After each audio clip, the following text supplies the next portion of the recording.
Welcome, everyone, to another episode of Taking Up Space, a Michelle A. Mirror podcast. Always excited about coming forward. Today's no different, you guys. Today, I'm going to start this podcast off with a video. It is a video of the Barabar cave in India.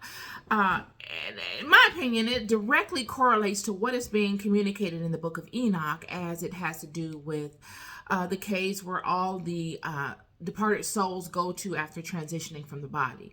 And I'm bringing this back up because I wasn't able to upload it in my Bible study yesterday. So I'm going to follow up to that Bible study and kind of tie up any loose ends to things that I didn't really expound upon in my Bible study yesterday, as it has to do with Abel and justice in general. So please watch the video.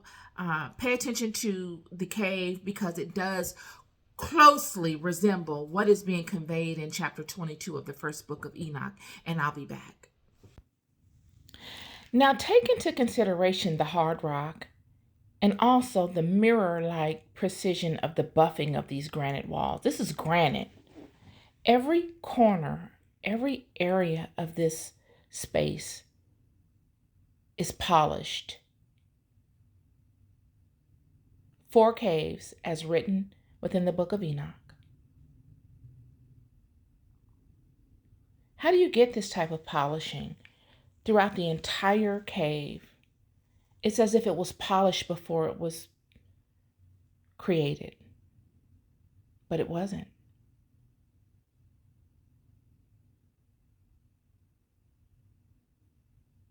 That top part was chiseled out.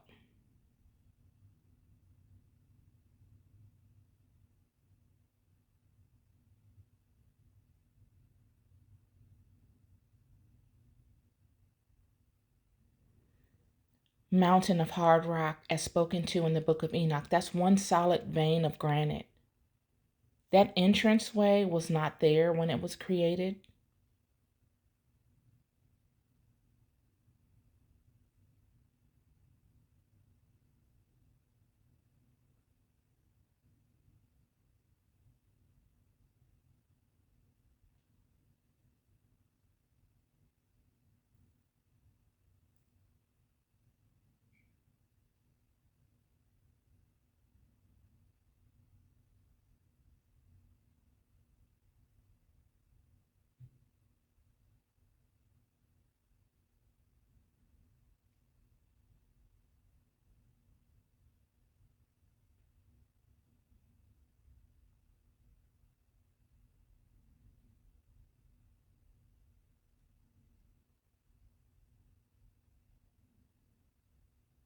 Mountain of hard rock.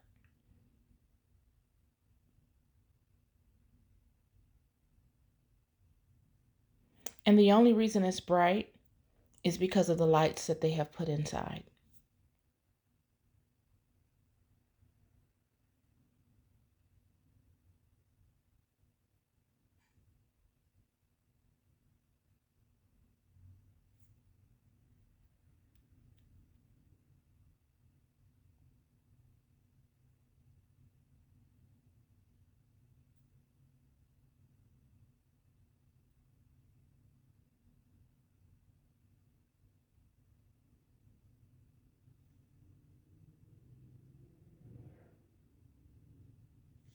I'd like to wrap up some loose ends regarding the commentary on Abel and how our desire for justice is received within the heavenly realms.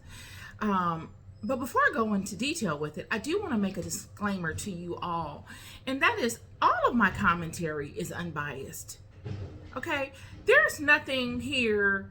I will not minimize my walk with God and my truths that God has led me to experience to any single thing or any particular projection. Okay? I just, it's a waste of time. I'm laying things at your feet that I have found very valuable in my life, that I have actually had to wrestle with to uncover. These are gems in the crown that I wear. And, there's no lies, there's no deception, and there's no ulterior motive outside of the fact that if I bring them forward to you, I feel as though that they are useful to you in your walk. They are highly valuable for you to get the most out of life. They are the light that shines in all of the dark areas of your life where you're unsure of, as I was in my walk. They are things that I was unsure of and I didn't really know, and I had to walk it to figure it out. And then once I uncovered it, I tucked it in my back pocket until I was big girl enough to come on a platform like this and deliver them, okay? That's all they are. But you must be able to be spiritually strong within yourself to be able to receive them. I know we all want to be athletically strong and all that. That's great. But friend, you've got to be spiritually strong first. I'm here to tell you that being spiritually strong will outweigh anything that your athleticism can do for you. Being spiritually strong and empowered will grant you superpowers that will make up the difference for your physical power. They will grant you grace and extra levels of physical prowess that you will not have or that you can't get any other way. So in order to really grasp the things that I'm laying at your feet, you've got to be spiritually agile. And I pray that we get there. You know what I mean? Like, I really do. I did the podcast on this before, but I pray that we put as much time and effort in ingesting things of spirit that God sends our way to level us up in this life as we do in all the other stuff. Because right now, there are many of you that God is testing, that has set tests right in front of you and made privy to you for you to benefit from and for you to play a role in. And you may not know it because you're not spiritually inclined to receive it. And there is no excuse for it. It's just not. You can do everything else. And bring this to the table because it's very important for you to know these things, because without you knowing them, you may take offense to things that are not offensive, or you may take a stance on something that is not correct, all because you are not strong enough spiritually to be able to face that thing for what it truly is and see it as it actually is, instead of making it wicked and evil and all these types of things. You got to be able to level up spiritually. It's expected of you, especially at certain stages in life. So I want to speak to the story of how one spirit cries out to God for justice. And I have no other way of really elaborating on it but using the story of Abel, because the Apocrypha paints such a vivid picture of it. The reason why I'm doing the second video on this, or podcast on this, is because I was going to upload a video in my Bible study, but I couldn't get it to upload. But today I'm going to include it in this podcast episode so that you can have something to reference. The story of Abel, we all know Cain slew his brother, and all of this happened as a direct result from something else. Nothing in this world is happenstance. Everything in this world is connected to something greater. And we see this with the story of Cain and Abel. Prior to this situation between these two brothers, there was a huge situation that happened between Adam, Eve, and the serpent in the garden. And there was a punishment because of it. And after the punishment has been occurred, they all go on with life, and Eve gives birth to her firstborn child after this punishment, and his name is Cain. She gives birth again, and she gives birth to Abel. These two brothers are in conflict with one another. One feels unworthy, and the other one sees himself as whole. They're both out in the field, and they end up having an argument with one another, verbal confrontation that escalates. And Abel speaks words of truth to his brother Cain. And a lot of times, you all, this is why I say we've got to become spiritually competent. Just as competent as we feel like we are in all kinds of other areas of our life, we got to level up spiritually. Because there's nothing worse than seeing someone that thinks that they're strong and capable parade around, yet they're weak and inadequate spiritually. They will overcompensate in areas. They'll take offense to things that are not offensive. Everything's an issue because they're overcompensating because they lack a core value, and that is being strong in your knowing, being strong and standing in what you know to be the truth of your creation. Without that, without being able to do that, it's a recipe for a disaster. It's just, you're a ticking time bomb waiting to go off. And this is what we see with Cain and Abel. They're in the field, and Abel and Cain get into an argument. Cain is offended. He's offended. These type of people are always offended. Any little thing is a big deal. And Abel's like, man, we're both in the field. My cow went over into your area. Okay, great, no problem. I mean, I'll move him. You know what I mean? Cain makes it a huge deal. And it turns from being an issue with the cow and the grass and the farmland to now me and you. And Abel is like, dude, you know, whatever you think you're going to do to me, you're going to do to yourself. Okay? God is going to redeem me, blah, blah, blah, blah, blah, blah.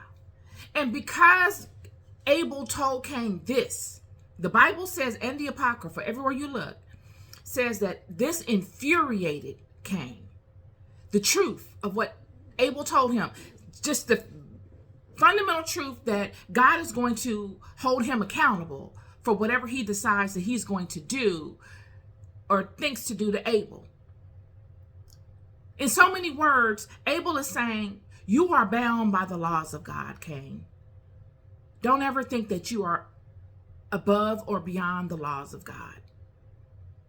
That's pretty much the condensed version of what Abel told Cain.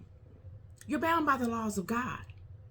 You can't do anything to me that will not happen to you. And this single commentary, this one statement, as simple as it was, infuriated Cain.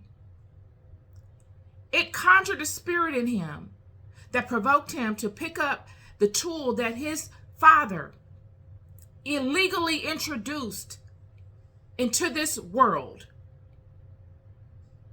And he used his physical might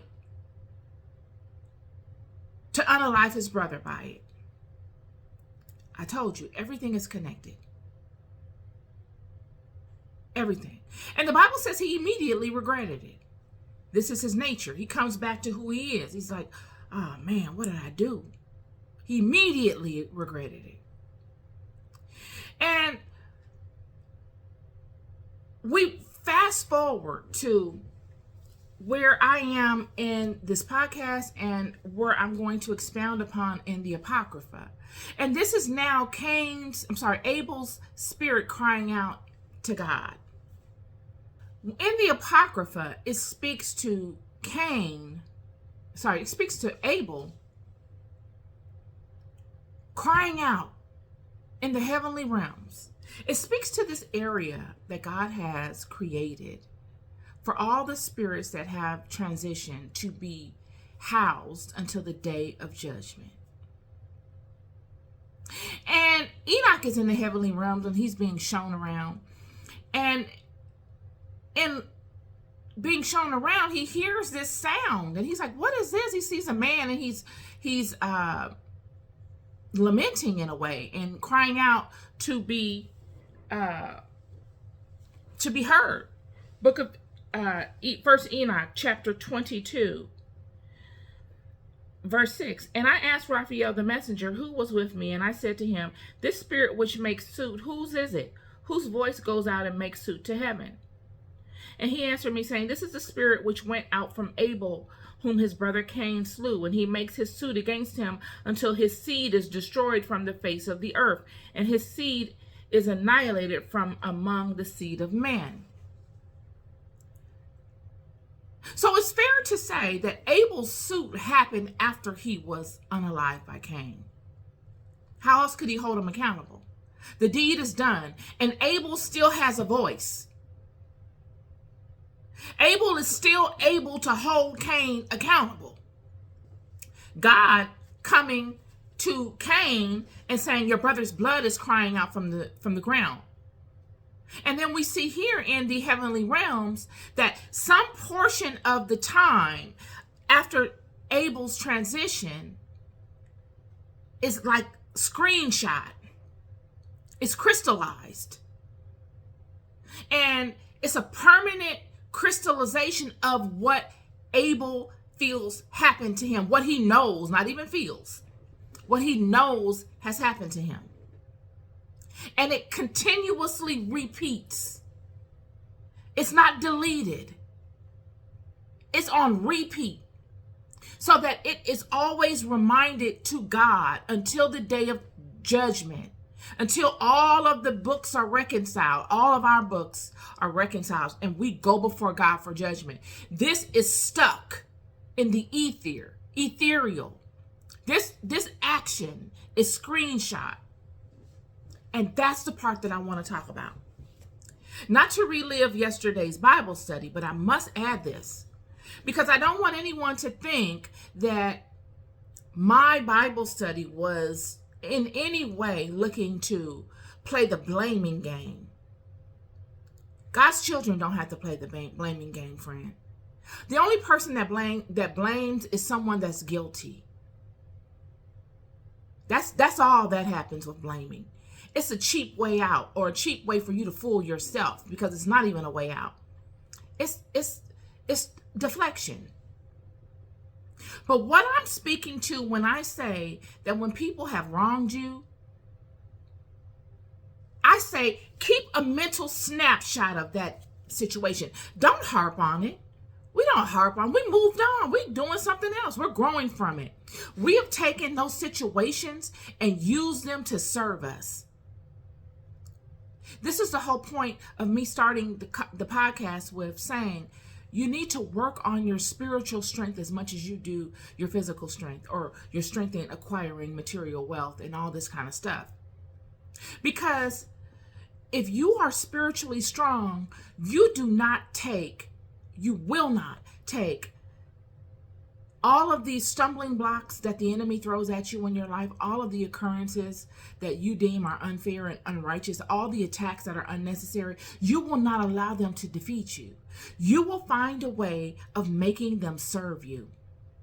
None of us walk this planet perfect. Even God's children make mistakes. We can see it with the walk of these children throughout the Bible and the Apocrypha. God does not expect us to be perfect. God, in fact, expects us to make mistakes. Yet God expects us to know God's law and to honor it. And when we make mistakes, that we adjust. We try to rectify the mistake and move on from it. You being able to stand in the truth of your experiences, face them, come to terms with them, learn your lessons from them, and then go and try to help somebody else overcome them, and in the process, go and live a life that does better than you were yesterday. It's pretty much all it takes, friend. It's that simple recipe that will lead you to victory. Not blaming, not harping on the past, but seeing it for what it is. And if you're still in those situations, wrestling with them and leaning on the alignment of God to lead you through them, while testifying, while using it as fire to propel you forward in a positive way. So Abel was not, I don't want to paint a picture of Abel constantly in the heavenly realms and all of the glory of heaven, still harping on this situation with Cain. That is not what Scripture is conveying. What Scripture is conveying is that there was a snapshot, a time, a space and time where Abel was able to speak his complaint about what had happened to him. He held the memory of the situation and he spoke it. He put it on God's ear. He spoke it to or within whatever realm that could get this complaint to God. And he left it there. And Abel has gone on. Abel could have transitioned over and into something else. The Bible doesn't say where Abel is, but I'm sure what it doesn't say is that Abel is somewhere harping on this. And that's the point that I want to bring to you. I said it and I'm going to reiterate it. We do not need to be stuck in the situations of our past. We need to deal with them. And as the situations update and we go through stuff in those situations, whether positive or negative, we update that timeline in real time. Updating what the complaint is. But it's not as if we have to constantly focus our attention on it. No. You go on with life and you learn from those experiences and you draw to you what can serve you in the best way. You find ways to better yourself because of those situations. Because I'm here to tell you, friend, that those situations come upon you and all of the players, even the ones that are initiating it, everybody is being tested in those situations. And the only way that you will be able to get the most out of those situations is if you are spiritually strong. If you've put in just as much time to build yourself up spiritually as you do to build yourself up in other ways. That's the only way you'll be able to get the most from it. Those that don't get the most from it, you can tell because they always are offended. They never look at themselves. They never look at themselves. They always just look at other people and what they're doing. They want to micromanage everybody else, but yet there's no accountability with them. They don't feel as if there's anyone that can manage them. They feel as if they are above the management or the chastisement of God. It's pure deflection. And how do you know this? You see this with their actions. This is the only way God can tell. You can say one thing and do another, and it's what you do that causes ripples in the world. How many times have we seen in the Bible where God has said that he was going to do such a thing and he hardened someone's heart? Or how many times have we seen in the Bible where God knew that someone's outer expression was not in alignment with what their heart said? How many times? Numerous times. Yet in order for your outward expression and your internal expression to show itself, you've got to be strong enough to allow such things to happen. It's as if we focus our attention on the messenger more than we focus the attention on the message. It's as if sometimes we focus our attention on the drama surrounding things more than we are inclined to hone in on focusing our attention on what Spirit is trying to show you through that thing. We'd rather villainize a person than to try to extract from that situation something helpful to us spiritually. I can't ignore this. We would rather focus our attention on a person, whether Jesus the Messiah. We focus so much attention on Jesus and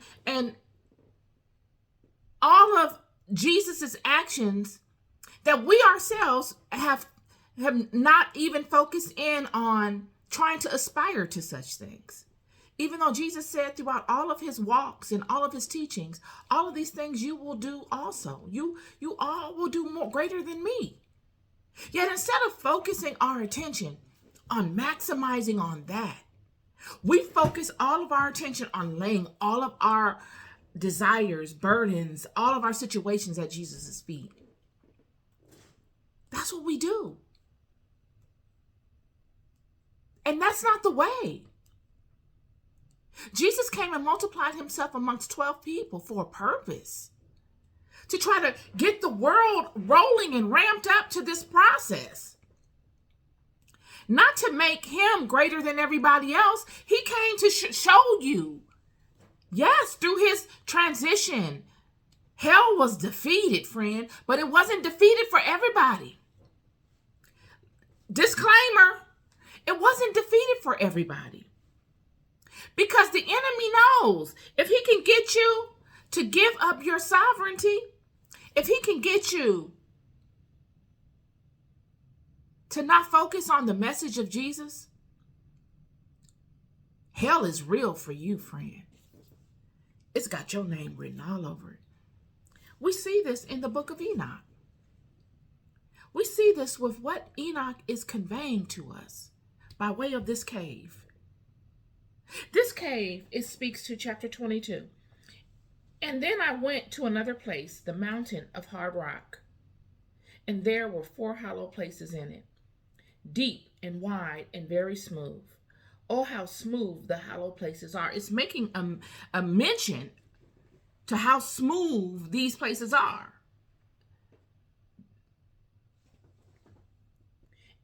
And deep and dark to look at. Then Raphael answered one of the holy messengers who was with me and said to me, these hollow places have been created for this very purpose, that spirits of the souls of the dead should assemble therein. Yes, that all the souls of the children of men should assemble here. And these places have been made to receive them until the day of judgment and until their appointed period, until the great judgment comes on them. I saw the spirit of a dead man making suit, and his voice went out to heaven and made suit. And that's Abel complaining. So these places hold the spirits of these transition souls that have transitioned in the world. And like I said in the Bible study yesterday, these spirits a spirit is not a huge, chunky item. It's very light. It could be on a molecular level. It's energy. And when you look at the video of these spaces, you see that the walls are very smooth and polished. And in the video, it says, even though the video is silent, I had it muted, in researching these caves, it is said that it took thousands of years to get these walls this smooth. But how did it get that way? How? What are they speaking to? It took thousands of years to get the walls that smooth. How? Well, if you have friction between anything that's not abrasive against something else, even water running over rock smooths it.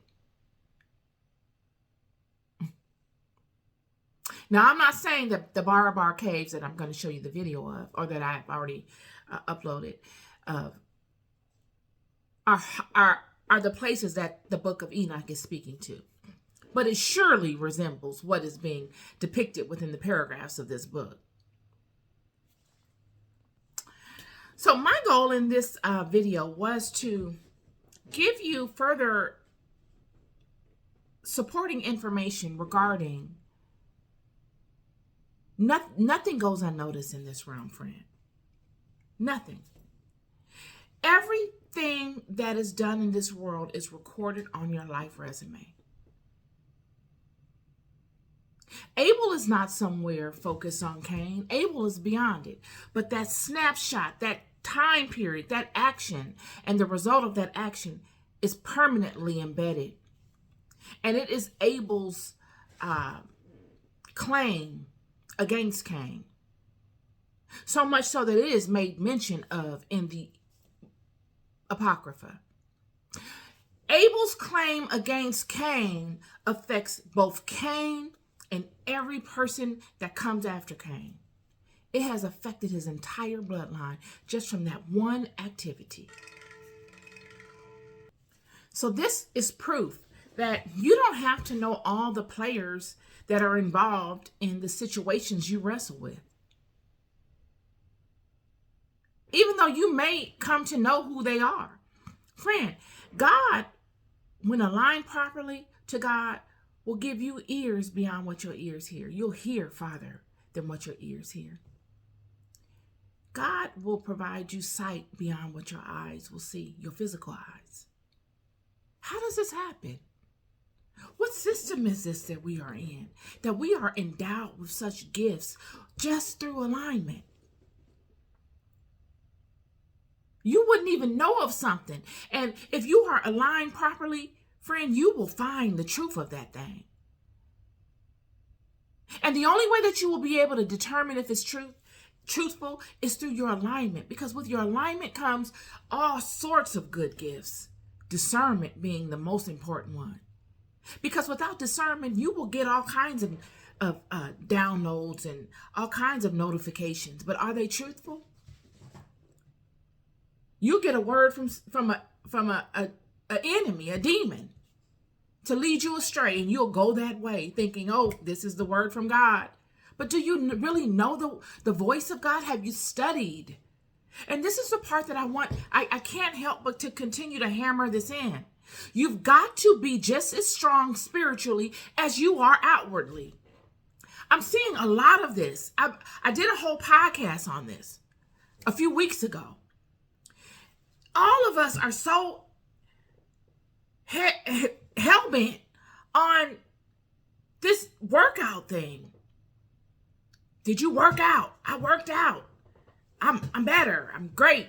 I'm this and I'm that because I worked out. I'm disciplined because I worked out. That's wonderful. I have nothing against working out, friend. But are you disciplined enough to be spiritually strong? Because that takes a lot of discipline. That takes more discipline than any workout routine you could ever do. But you wouldn't know it unless you really got after it. It takes more structure. It takes more inner resolve. It takes more knowing faith. It takes more internal alignment. Because you got to face you and all the ugly. You got to iron all of it out. It takes more work, hard work. There is no harder work in this life that you will ever experience than becoming spiritually capable, spiritually strong. And when you have gone through all of the work to get there, it fine-tunes every aspect of you. Friend, even your physicality.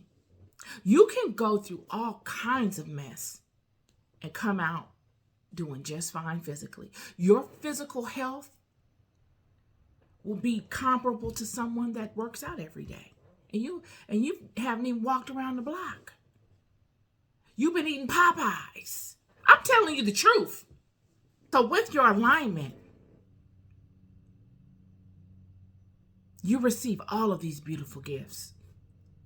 And you'll know how to use them because you have done the work. You have become spiritually strong. You are a spiritual fitness trainer, professional one. And you are now able to wield all of the tools in your arsenal to your will, to your benefit, in alignment with the core values and the core laws of God. You are not just a rogue warrior out here doing it any kind of way you want to do it. You're not a scavenger warrior. You are a refined warrior of authority, a professional.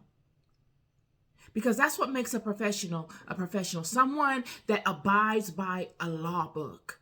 Not someone that just does it, they get in a tight jam, they're going to just do anything. No, that doesn't make you anything but a scavenger.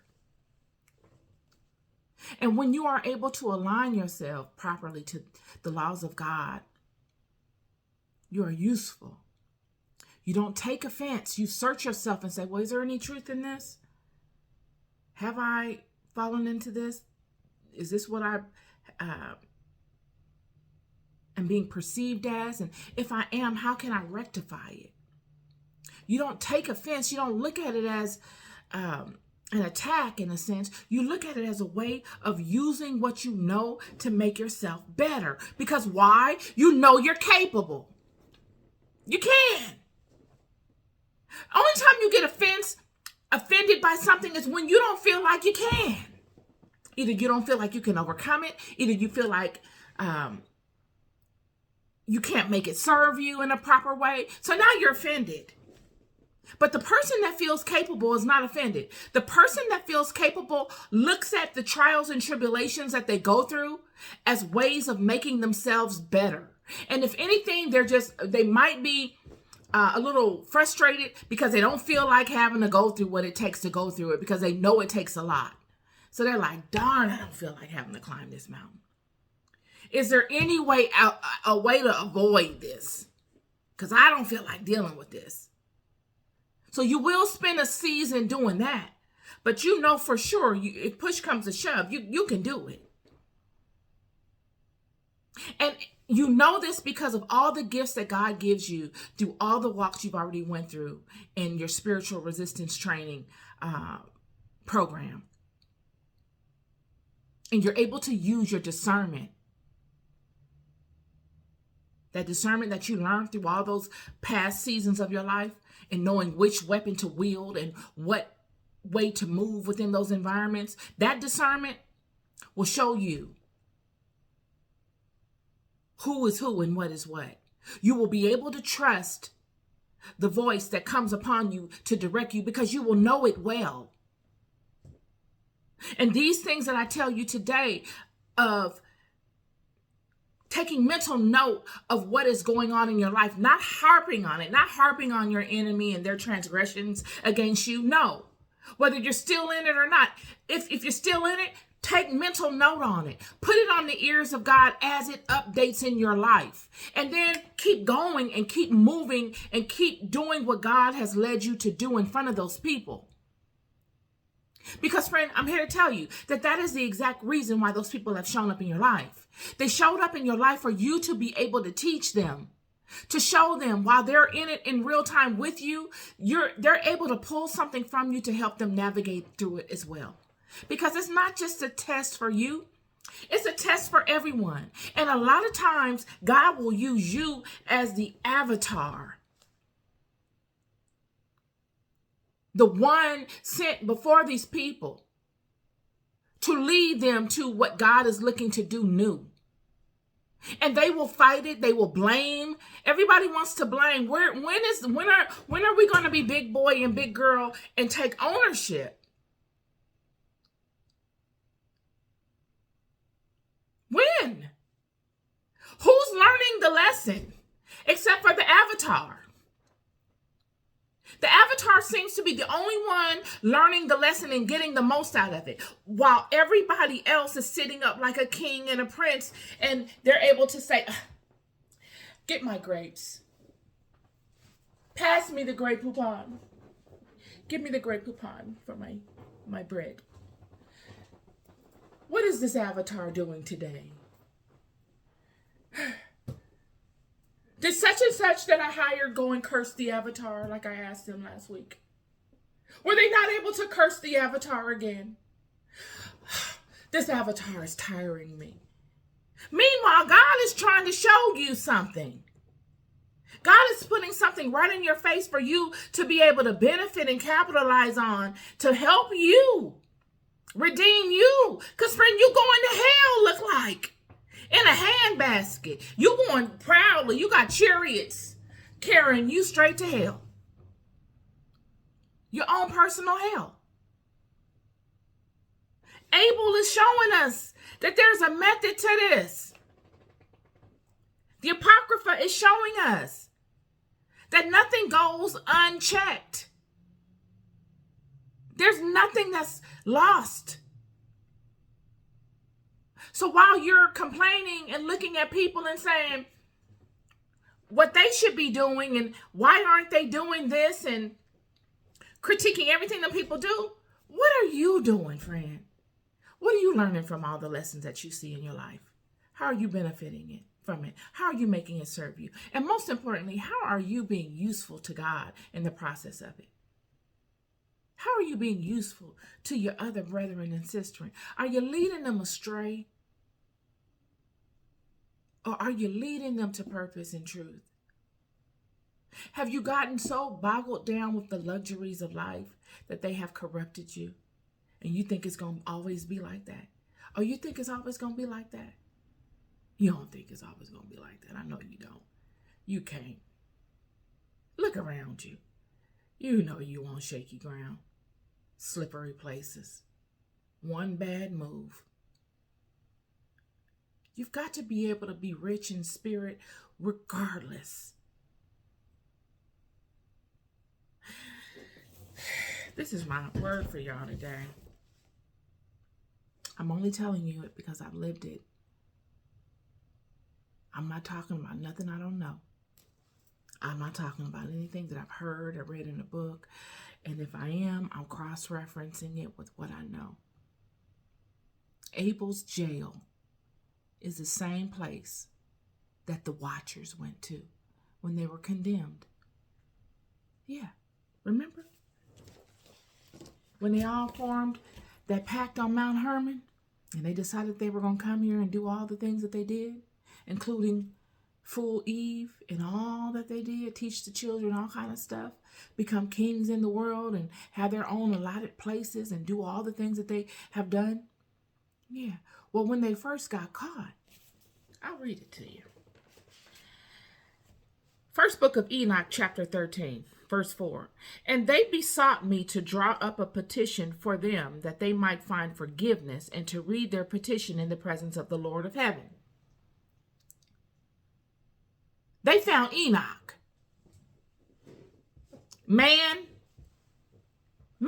Mortal man.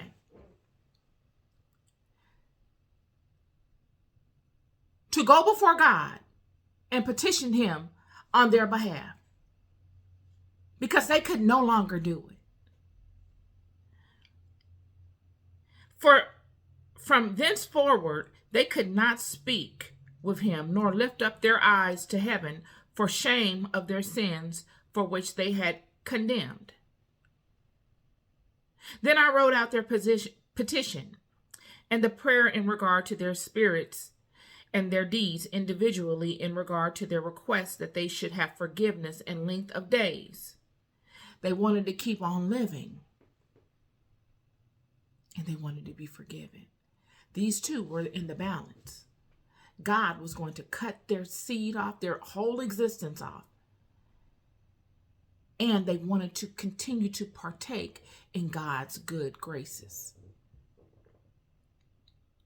And I went off and sat down at the waters of Dan, in the land of Dan, to the south of the west of Hermon. I read the petition till I fell asleep.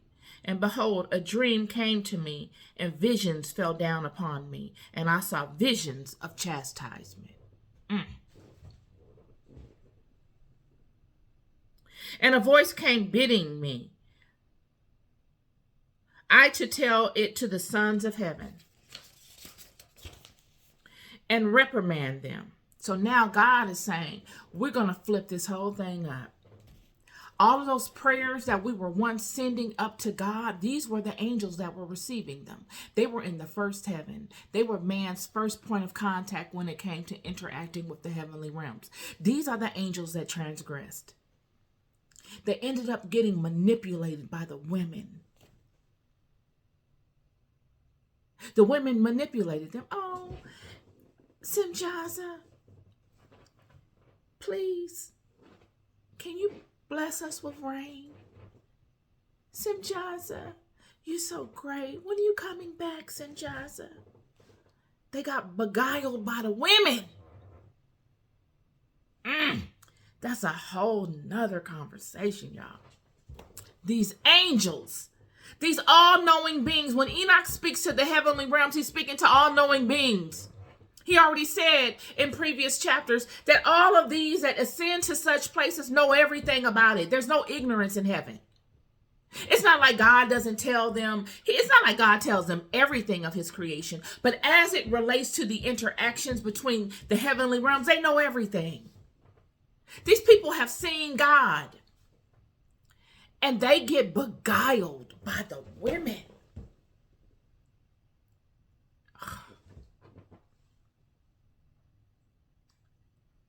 They risk everything for the women They were coming down just for the women. They were at the will of the women. They couldn't fight the magnetic pull of the woman. She, not her, she, Ashe. You know, when you see Ashe in metaphysical community, they say Ashe. Ashe was before Amen, they say. It all goes back to this. And now Enoch is reprimanding them. They have fallen. They fell for the women. They made them queens in the earth. Queens. Great mothers in the world. Renowned. That women that gave birth to men of renown. And these sons, when we go back to Hagar, God is doing the same thing through Hagar. God is saying, I will bless you with what you desire. There is no greater blessing for a woman than to be blessed with sons. Why? Because you know sons love their mother. You're going to protect your mother, friend. Your mother, you will do for your mother like you'll do for nobody else. If raised properly. She won't have to depend on her husband. She don't have to get in where she can fit into her husband's situation. She can have sons and her sons will fit into her thing. She will be the queen mother. Many of our communities, we look around and we see people, young men, whether in gangs or out here doing hustling or whatever they're doing. But nobody can get them to do nothing. But you let Big Mama tell you to do something. You let Auntie tell you to do something. You let your mom come and tell you to do, or you let them be threatened. They will corral a whole group of men to come and protect her. She.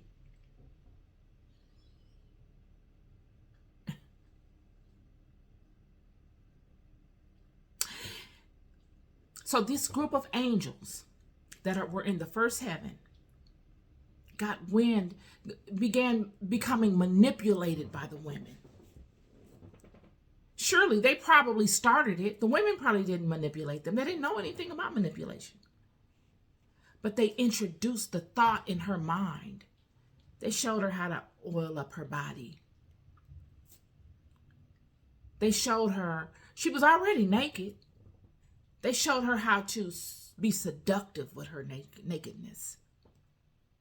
Put chains on her and jewels around her waist and anklets and bracelets and earrings and perfumes and spices and all kinds of things.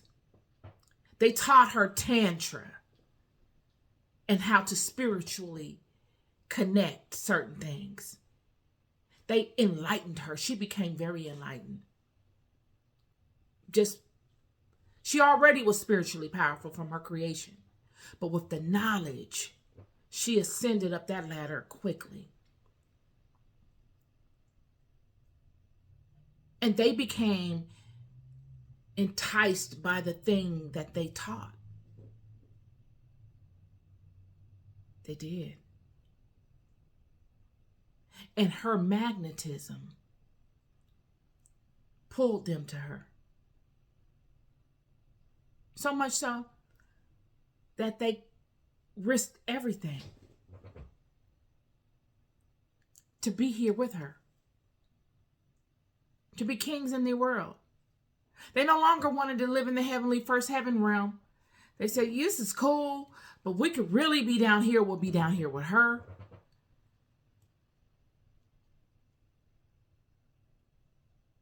Everything will be great. And God found out. And now they're afraid. Reality, the spell is broken. Reality sets in. And they're shivering. And they draw up a petition and send Enoch, a mortal man, to go read it to God. See, they didn't just pick any woman. They picked a particular type of woman, a bloodline. This is all bloodline stuff. Another one. So Enoch goes and he reads the petition. It doesn't say Enoch went to God, does it? From thenceforward they could not speak with him nor lift up their eyes to heaven for shame of their sins for which they had been condemned. Then I wrote out their petition and the prayer in regard to their spirits and their deeds. Enoch wrote it. Individually in regard to their requests that they should have forgiveness and length of days. So they individually spoke this to Enoch, and they all had their own individual thing. This is what happened, God. This is what I feel happened. This is why I did it. This is what I want. And I went off and sat down at the waters of Dan in the land of Dan to the south of the west of Hermon. I read the petition till I fell asleep. Enoch didn't go before God. Why? Because God was in Enoch. He read it. And I saw visions of chastisement and a voice bidding me. A voice came bidding me to tell it to the sons of heaven. This is all internal coming from Enoch. And reprimand them. Now Enoch is being their judge. They cannot go to God on behalf of you. We're going to park right there. They cannot go to God on behalf of you, friend. They cannot go to God. Yeah, I'm a watcher. God, this person is doing this. They cannot do it. So they have to, this is another recipe of how they do it. They've got to use a man, a person, to go before God. On your behalf, on their behalf rather. That's why they use Enoch. This is why they use us against one another. And when I awakened, I came unto them, and they were all sitting together, gathered together, weeping in Abel's jail. Weeping. They're scared. They're weeping in Abel's jail, which is between Lebanon and Censor. With their faces covered.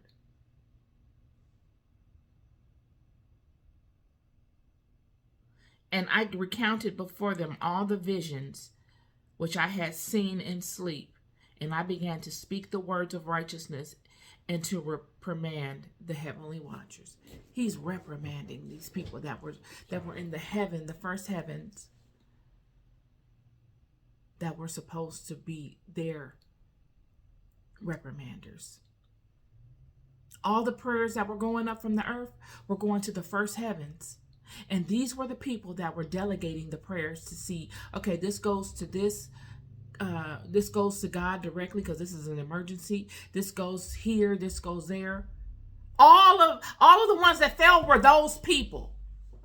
So the world had become corrupted. You couldn't even send a prayer up unless you had favor with these people.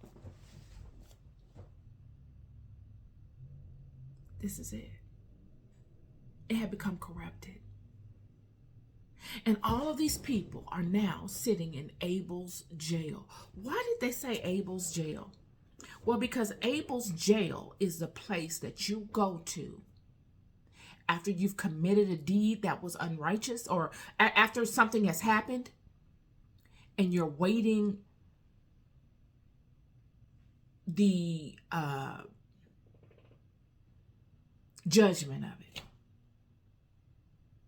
The same Abel's jail that Abel's spirit was crying out at, because his spirit, not him, his spirit took a snapshot of that issue that he had with Cain and is permanently embedded in the ether. And it constantly resonates within Abel's jail.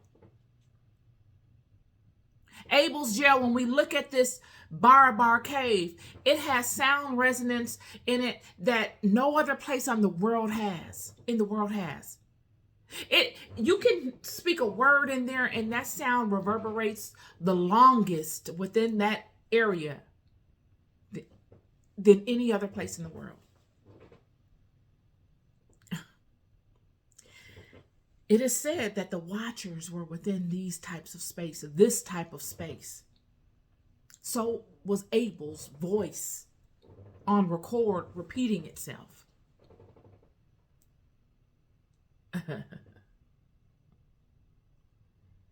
Nothing is new under the sun. And one would say, well, why would God have, I would think it would be more elaborate place that God would create to have the spirits housed within. Friend, you're only seeing that cave from the naked eye. You don't know what that cave looked like in spirit. You are having a hard time wrapping your mind around all the spirits of of those that transition going there because of the size of it. But that's the size that it looks like to the physical eye. There's a whole world beyond what this physical eye looks like. I'm here to tell you, everywhere you are, there is a spirit. Everywhere. We are swimming in a sea of spirit. Everywhere. Nothing goes unnoticed. Nothing. This is my podcast episode for you today. You love more than you'll ever know. I am always looking to be useful. I use my life experiences as a way to help you navigate.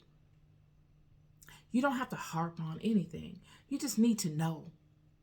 Half the battle is knowing.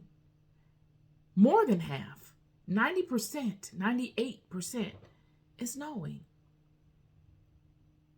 When you know, you put that thing on the mind of God. And you keep going with life, not harping on it. You let it go. You keep focusing on something else. But every time it crosses your path or you're reminded of it or someone does something to update it, you know even more. You pay attention to that and you update it in your memory and you keep going. That's how this works. And you knowing is what gets held up in the ether. It's just like someone doing something to you. And you process it in, you take them to court. And you say, this person did this to me.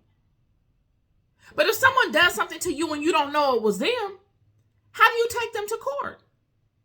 How do you say, this has happened to me by such and such? You can say, Father, this has happened to me. Let me show you the beauty of this. You say, Father, this has happened to me, and it's really affected me. Your system is so remarkable that when aligned properly with God, like I said, when you've done the spiritual resistance training you need to do to align properly to God and to get the maximum result from your actions in the world and through the alignment of God, God gives you superpowers. You don't have to know how and what. How many times have we been in situations where we didn't know the details of a situation? We just knew what we experienced. Yet, through our alignment, through our walks, all of our previous walks in life, and fine-tuning our alignment, we are able to now use our alignment to fill in the gaps. Ears beyond what our ears hear. Eyes beyond what our physical eyes see. And through our discernment, I'm telling you, there's no more stronger power that you can get than a strong discernment, friend, and being able to trust it. Through your discernment, you will find the truth of that thing. You will. And that solidifies your knowing the truth of it. And you then can hold those people accountable, whereas before you didn't know. But through discernment that you only get through alignment, an alignment that you only get because you are spiritually strong and capable. And you're only spiritually strong and capable because you put in the work to be that. That's that part. You are able to do such things. You're loved more than you'll ever know. I'll never stop telling y'all. Be good to yourselves and be good to one another. Peace and love.